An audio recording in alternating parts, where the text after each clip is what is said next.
Divrei-Hayamim Bet, Chapter 7. When Shlomo had finished praying, fire came down from heaven and consumed the burnt offering and the sacrifices.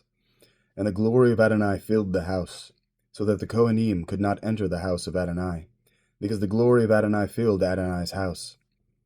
All the people of Israel saw when the fire came down, and the glory of Adonai was on the house.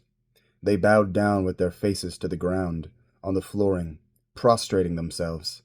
They gave thanks to Adonai, for he is good, for his grace continues forever.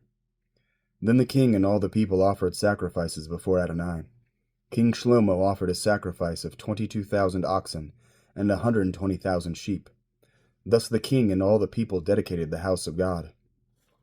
The Kohanim stood at their appointed stations, while the Leviim used the instruments that David the king had provided for making music to Adonai, in order to give thanks to Adonai, for his grace continues forever, by means of the praises David had composed. Opposite them the Kohanim sounded trumpets, and all Israel stood up. Shlomo also consecrated the center of the courtyard in front of the house of Adonai, because he had to offer the burnt offerings and the fat of the peace offerings there. For the bronze altar which Shlomo had made could not receive the burnt offering, the grain offering, and the fat. So Shlomo celebrated the festival at that time for 7 days, together with all Israel, an enormous gathering. They had come all the way from the entrance of Hamat to the Vadi of Egypt.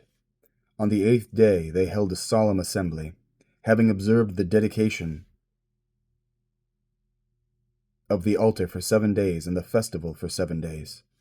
Then on the 23rd day of the 7th month, he sent the people away to their tents, full of joy and glad of heart for all the goodness Adonai had shown to David, to Shlomo, and to Israel his people.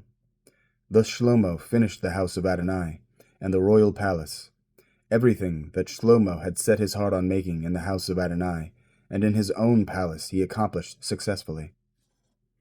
Adonai appeared to Shlomo by night and said to him, I have heard your prayer, and have chosen this place for myself as a house of sacrifice.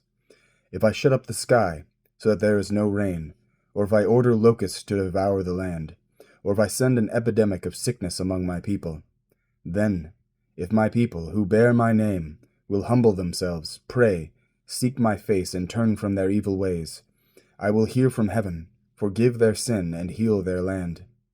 Now my eyes will be open, and my ears will pay attention to the prayer made in this place. For now I have chosen and consecrated this house, so that my name can be there forever. My eyes and heart will always be there.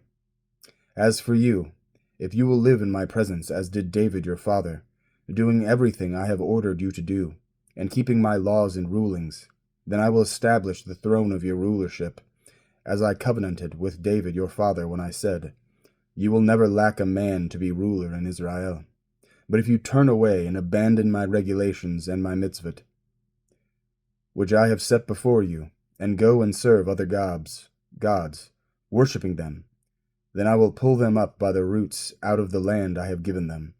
This house, which I consecrated for my name, I will eject from my sight, and I will make it an example to avoid and an object of scorn among all peoples.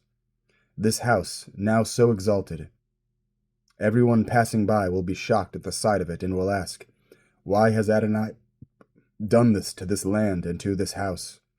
But the answer will be, It's because they abandoned Adonai the God of their ancestors, who brought them out of the land of Egypt, and took hold of other gods, worshipping and serving them. This is why Adonai brought all these calamities on them.